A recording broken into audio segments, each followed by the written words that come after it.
እንኳን አይደለም አዲስ አበባ ሸዋን ገና እናስመልሳለን እኛ ሸዋን ብቻም አይደለም ከዛ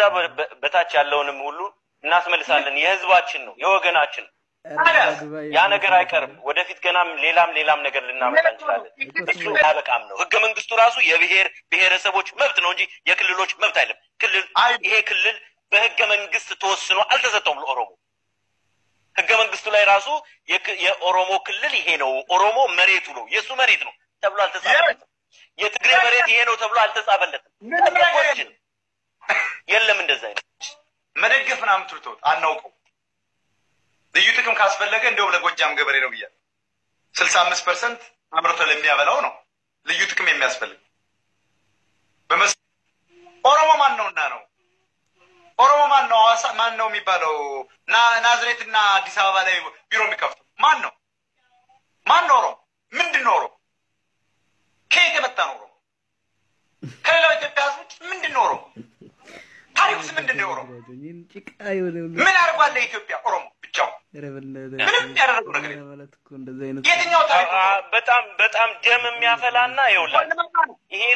ይሄን ነገር በግልጽ እንዲያውቁት ነው የምንፈልገው ማን ነው ሞታ እውነቴን ነው የምልህ ይሄ በጣም ጊዜያችንን ጨርሷል በቃ ከዚህ በኋላ ቀልድ የለም የፈለገ ነገር ይምጣ ድብልቅልቁ አይወጣል እንጂ ስርዓታችሁን ያዙ ጊዜያችንን አታጥፉ ወዴባ አንተም ራስህ ተጠፋለህ የስራ ሰባት ምርጫ ላይ አይተናል ወያኔ ሰራሹን ክልል አስበህ ባህር ዳር ካረከው አንተ ተሳስተሃል አማራ ምስራቅ ወለጋ ሙሉ አማራ አሩሲ ይዳቻታኩም እንዴ ሙሉ አማራ ነው